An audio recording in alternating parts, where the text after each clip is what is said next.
Hey guys, welcome back to the new video. My name is Manish and I hope you all are doing absolutely fine.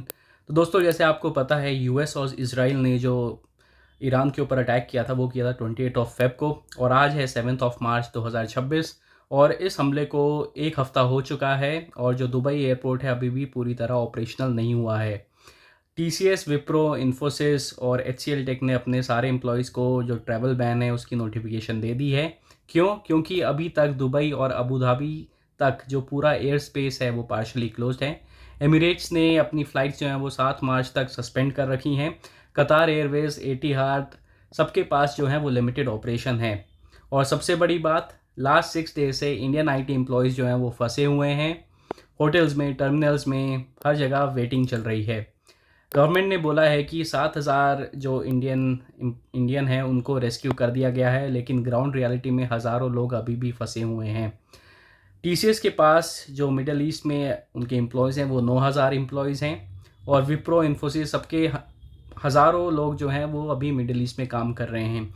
Middle east जो है वो एक growing market है Indian IT के लिए। Digital transformation से लेकर operations तक बहुत सारा काम आ रहा था, क्योंकि जो यूएस का मार्केट था वो सैचुरेट हो चुका है देखा जाए तो, लेकिन मिडल ईस्ट हो गया, अफ्रीका हो गया, ये सब अपकमिंग मार्केट है इंडियन आईटी के लिए। इसलिए ये थोड़ा चिंताजनक बात है, क्योंकि सबके हज़ारों एम्प्लॉयज़ जो हैं वो फंसे हुए हैं अभी भी मिडल ईस्ट में और 1 वीक हो गया है क्राइसिस को और अभी भी कुछ क्लैरिटी नहीं है कि सब नॉर्मल कब होगा। तो आज हम इस वीडियो में बात करने वाले हैं कि मैं आपको अपडेट्स दूंगा कि 7 मार्च तक का पूरा सीन क्या है, क्या हुआ, क्यों हुआ और इंडियन आईटी एम्प्लॉयज़ को इससे क्या सीखने को मिल सकता है। अगर आप भी आईटी में हो या आपका कोई दोस्त जो है वो मिडल ईस्ट में काम करता है अभी, तो और अगर आप सोच रहे हो मिडल ईस्ट जाने की तो ये वीडियो आपके लिए है। तो आई होप आप लोग को वीडियो पसंद आएगी। वीडियो शुरू करने से पहले अगर आपने मेरे चैनल को सब्सक्राइब नहीं किया है तो प्लीज़ मेरे चैनल को सब्सक्राइब करें, वीडियो को लाइक करें और वीडियो को अपने दोस्तों के साथ शेयर करें। तो चलिए इस वीडियो को शुरू करते हैं। तो दोस्तों बात शुरू होती है फरवरी 28 और मार्च 1 से। यूएस और इजराइल ने ईरान पर अटैक किया। ईरान का सुप्रीम लीडर जो आयतुल्ला अली खमेनेई थे उनको मार दिया गया। अब ऑब्वियसली ईरान जो है वो काउंटर अटैक तो ज़रूर करेगा और उसने किया। यूएई, कतार, कुवैत, बहरीन यानी जो गल्फ़ कंट्रीज़ हैं उन पे मिसाइल्स लॉन्च किए, ड्रोन स्ट्राइक्स किए और फिर जो हुआ उसका मैं आपको बताता हूँ। दुबई इंटरनेशनल एयरपोर्ट वर्ल्ड्स का सबसे बिजिएस्ट एयरपोर्ट, जो कि एक लिंक भी रहता है अगर आपको यूरोप जाना है, अगर आपको यूएस जाना है, वो कम्प्लीटली क्लोज था मार्च 1 से। अबू धाबी का जायद इंटरनेशनल एयरपोर्ट ड्रोन स्ट्राइक से हिट हुआ, जिसमें 1 आदमी मारा गया और 7 लोग इंजर्ड हुए। कतार, बहरीन, कुवैत, ओमान सबकी एयर स्पेस जो है वो क्लोज्ड है। 11 कंट्रीज़ में ट्रैवल जो है वो कम्प्लीटली बैन हो चुका है गल्फ़ कंट्रीज़ का। तो देखो ये सिर्फ एक न्यूज़ नहीं है, ये दुबई का पीक टूरिज़्म सीज़न था। जैसे आपको पता है कि दुबई एक जो डेजर्टेड कंट्री है, मतलब वहाँ पे गर्मियों में निकलना बहुत ही इम्पॉसिबल होता है। मुझे याद है मैं भी एक दुबई क्लाइंट के लिए काम कर रहा था फॉर अ कंसल्टिंग प्रोजेक्ट। तो हम लोग गर्मियों के टाइम थे तो वो बताते थे कि 55 डिग्री टेम्परेचर है और बाहर निकलना इम्पॉसिबल है। तो ये जो अप्रैल से लेकर मार्च तक का सीज़न, ये जो नवंबर से लेकर मार्च तक का सीज़न होता है, ये काफ़ी कंपैरेटिवली कम गर्म सीज़न होता है और इस बार टूरिज़्म भी बहुत ज़्यादा देखा जाता है इस सीज़न में। क्योंकि बीचेस फुल रहते हैं, होटल्स जो हैं उसके प्राइजेज़ जो हैं वो एकदम टॉप में रहते हैं और अचानक से अभी आप देखोगे तो हाईवेज़ खाली हैं। जो आसमान में एरोप्लेन उड़ते थे, आसमान भी खाली पड़े हैं और एयरपोर्ट जो है वो बंद हैं। मार्च 1 को एक टीसीएस एम्प्लॉय ने लिखा था कि I am struck at Dubai airport, no flights, no clarity, my family is worried, I don't know when I will get home. PV Sindhu जो इंडियन ओलंपिक मेडलिस्ट हैं वो भी फंसी हुई हैं दुबई एयरपोर्ट पे। उनका जो कोच है वो एक्सप्लोजन के पास से भागा टर्मिनल में। मतलब आप सोच रहे हो कितना ज़्यादा एक क्लोज एनकाउंटर था। बहुत सारे बॉलीवुड सेलिब्रिटीज़ भी फंसे हुए हैं। तो ये हाल है कि 700 plus people from just Maharashtra, Madhya Pradesh alone are struck in UAE. मतलब 700 लोग एक स्टेट के, आप सोच रहे हो, मतलब वो सिर्फ दुबई में फंसे हुए हैं। और सबसे बुरा, नोबडी हैज़ एनी आंसर कि एयरलाइन से बोला है कि we don't know when flights will resume. Airport ने बोला है stay in your hotel, don't come to the terminal, क्योंकि आपको पता है जब भी लड़ाई झगड़ा होता है तो एयरपोर्ट्स को निशाना बनाया जाता है, क्योंकि एयरपोर्ट्स को एज अ रनवे यूज़ कर सकती हैं जो आर्मी है वो। और आपको पता है जो यूएस के एयर बेसिस हैं, जो आर्मी बेसिस है, एयर बेसिस है, वो गल्फ़ कंट्रीज़ में काफ़ी ज़्यादा है। तो ईरान ने सबसे पहला जो हमला किया था वो एयरपोर्ट्स पर ही किया था, जो उनकी नेबरिंग गल्फ़ कंट्रीज़ थी उनमें। ये सब देखने के बाद मार्च 2 और 3 2026 को इंडियन आईटी कंपनीज़ ने एक्शन लिया। टीसीएस ने ईमेल भेजा है अपने एम्प्लॉयज़ को कि all travel to and from middle east is suspended and if you are travelling in the region stay indoors, avoid non essential travel, follow local authorities. Infosys ने बोला है don't travel in the next 48 hours, check with your airline, defer your plans. Wipro ने 11 countries का जो no travel advisory है वो issue कर दिया है। HCL टेक, LTI माइंट्री, सब ने यही किया है। लेकिन सबसे बड़ा शॉक बताऊं क्या है, कुछ senior executives mobile world Congress Barcelona जाने के लिए निकल चुके थे। जो मोबाइल वर्ल्ड कांग्रेस होना था 2026, वो टेलीकॉम इंडस्ट्री का सबसे बड़ा इवेंट है। इन्फोसिस और HCL टेक के भी एग्जीक्यूटिव्स जो थे वो सब रुके थे और दुबई से आगे नहीं जा पाए हैं अभी भी, क्योंकि जो एमिरेट्स है, कतार एयरवेज है, इतिहाद है, सब ने फ़्लाइट्स जो है कैंसिल कर दी हैं। इंडिया से जो 400 प्लस डेली फ़्लाइट्स थी वो चलती थी इसी रूट में, तो सारी की सारी फ़्लाइट्स जो हैं वो कैंसिल हो चुकी हैं। लेकिन अगर मैं आपको 7 मार्च का अपडेट दूं तो कि अभी की सिचुएशन कैसी है, तो एमिरेट्स ने जो अपनी सारी फ़्लाइट्स हैं वो मार्च 7 तक सस्पेंड रखी हैं। लिमिटेड ऑपरेशन शुरू हैं मार्च 7 से, पर वो भी बहुत ही ज़्यादा कम है। 100 फ़्लाइट्स पर डे ऑपरेट हो रही हैं। नॉर्मली 700 से 800 फ़्लाइट्स जो थी वो ऑपरेट होती थी।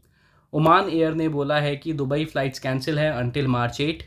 ब्रिटिश एयरवेज ने बोला है कि अभी भी there are no flights to Dubai, Abu Dhabi और दोहा। एयर इंडिया जो मोस्ट मिडल ईस्ट फ़्लाइट्स उसकी सस्पेंडेड हैं 7 मार्च तक, या सॉरी 10 मार्च तक। इसका मतलब क्या है, अभी भी थाउजेंड्स ऑफ जो लोग हैं, जो एम्प्लॉयज़ हैं, वो स्ट्रक हैं मिडल ईस्ट कंट्रीज़ में। इंडियन आईटी का इसमें क्या रिस्पांस है, अब मैं आपको बताता हूँ कि क्या रिस्पांस रहा है, कंपनीज़ ने इस पर कैसे रिएक्ट किया है। टीसीएस 9000 मिडल ईस्ट एम्प्लॉयज़ हैं मिडल ईस्ट और अफ्रीका में।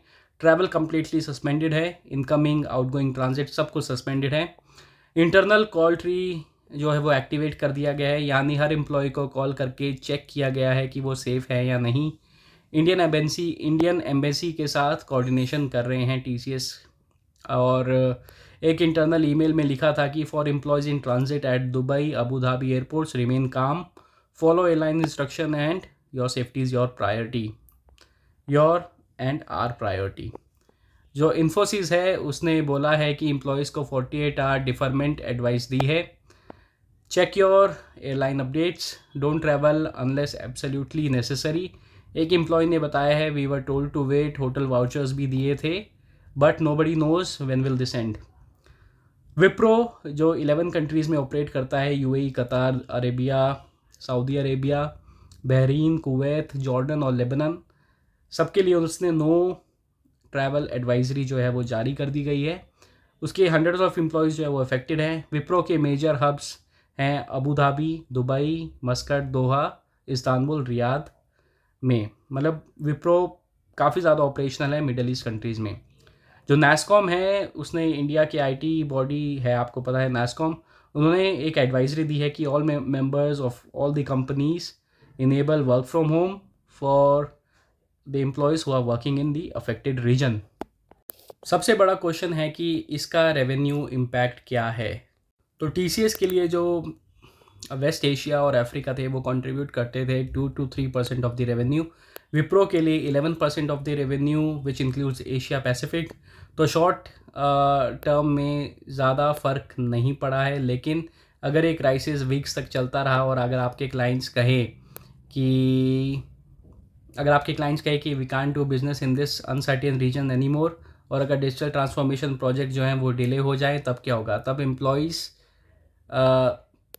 का ही कटेगा, क्योंकि एम्प्लॉयज़ को ही मेजर जो उसकी नुकसान है वो उठाना पड़ेगा, क्योंकि कंपनीज जो हैं वो तो ले ऑफ कर देंगी।